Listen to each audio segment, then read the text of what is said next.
உயர்திரு ஹைகோர்ட் தலைமை ஜட்ஜி ஐயா அவர்களுக்கு வணக்கம். நான் முதல்ல அக்காடு ஹோட்டலில் சீனியர் டெக்னீஷியனாக பணிபுரிந்தேன். பல வருடங்களாக 2017 எனக்கு பெர்மிஷன் பண்ணிட்டாங்க. டெர்மினேஷன் வாலண்ட் ரிட்டையர்மெண்ட்டுன்னு ஒரு லெட்டர் அனுப்பிச்சாங்க.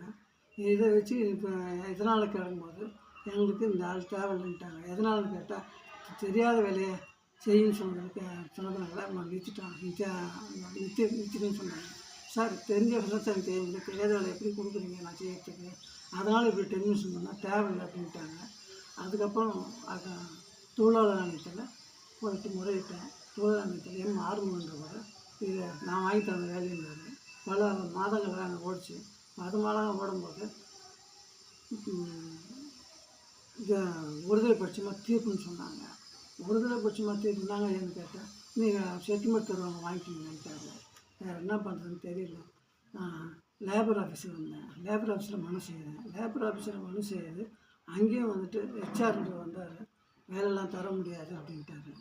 அங்கே இருக்க அதிகாரி, அந்த லேபர் ஆஃபீஸ் அதிகாரி அவருக்கு வேலை கொடுங்க அப்படின்னு கேட்டார். அதெல்லாம் தர முடியாதுங்க. தரலைன்னா அது கோர்ட்டுக்கு போட்டுன்னு அவர் சொன்னார். போனால் பரவாயில்லன்னு ஹெச்ஆர்னு சொன்னார். அதுக்கப்புறம் கோர்ட்டுக்கு போச்சு. கோர்ட்டில் பல வருஷம் அந்த கேஸ் போச்சு. அதுக்கப்புறம் ஜட்ஜி ஐயா சொன்னார், மக்கள் நீதிமன்றத்துக்கு போகிறீங்களான்னு கேட்டாங்க. சரிங்க ஐயா நான் போகிறேன் ஐயா அப்படின்னு. அங்கே போனால் ஒன்று எனக்கு வேலை தான் ஒன்று கேட்டேன். அவங்க வந்து ஏதோ ஒரு தொகையை தந்தாங்க. 2 ஜட்ஜிமெண்ட்டை காமிக்கல. அவங்க ரெண்டு ஜட்ஜிமெண்ட்டை பற்றி பேசலை.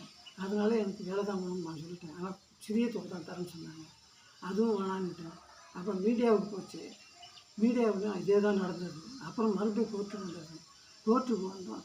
பல நாள் கழித்து ஒரு லேடியை நியமித்தாங்க. ஜட்ஜை நியமித்தாங்க, வக்கீல் நியமித்தாங்க. அவங்களும் வந்து கொஞ்ச நாள் செய்து பண்ணியாச்சு, என்னால் வர முடியல, நீங்கள் யாருன்னா வக்கீலை பார்த்துன்னு சொல்லிட்டாங்க. சரின்னு சொல்லிட்டு அவங்களும் அந்த வக்காலத்தை கொடுத்துட்டாங்க. அதுக்கப்புறம் தமிழ் மாறன் கிட்ட போனேன். தமிழ் மாறன் நான் பண்ணித்தரேன்னாரு. அவர் பண்ணித்தரேன்னு சொல்லிட்டு அவர் வந்து ராஜேந்திரன்றவரை நியமித்தார். என்ன சார் நீங்கள் பண்ணித்தரேன்னு சொல்லிட்டு அவரை நீங்கள் தான் எனக்கு தெரியும், அவர் நியமிக்க தெரியாது அப்படின்னு. நான் தான் கூட நான் பார்த்துக்கிறேன்னாரு.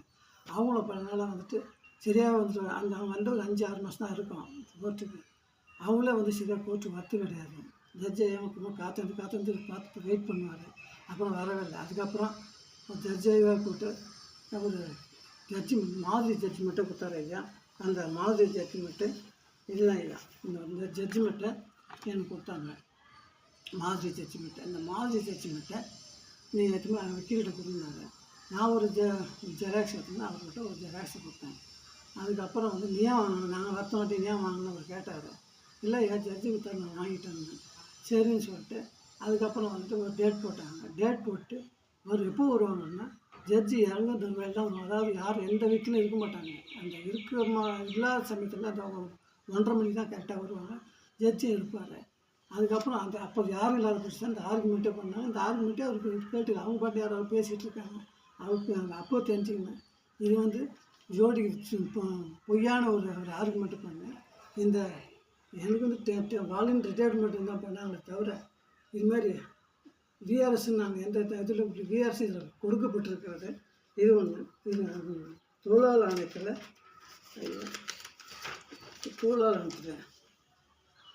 அங்கே வந்துட்டு ஜிபி 36/2017 ஒருதலை பட்சமாக தீர்ப்பானது. இதை கொடுக்குறாங்க இங்கேயும். இது ஒரு ஜட்ஜ்மெண்ட்டு. ஜட்ஜை மாதிரி ஜட்ஜ்மெண்ட் ஒன்று கொடுத்துருக்காரு. தொழிலாளர் ஆணையத்தில் ஒன்று கொடுக்குறாங்க. இந்த தொழிலாளர் ஆணையத்தில் அவர் வேலை கொடுக்குறது அவர் கோர்ட்டுக்கு அனுப்பிச்சிட்டாங்க. இந்த தொழிலாளர் ஆணையத்துடைய ஜட்ஜ்மெண்ட் அவங்க கொடுத்துருக்காங்க.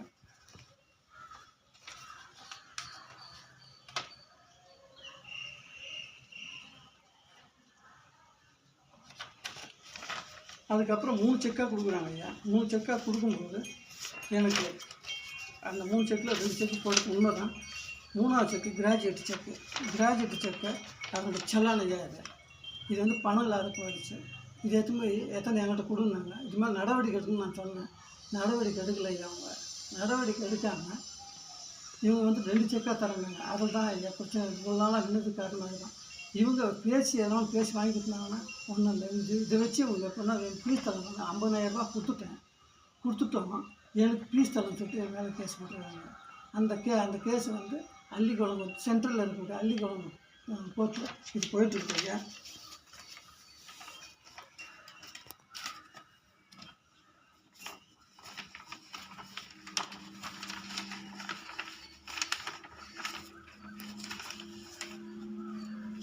அள்ளிக்குளம் கோர்ட்டில்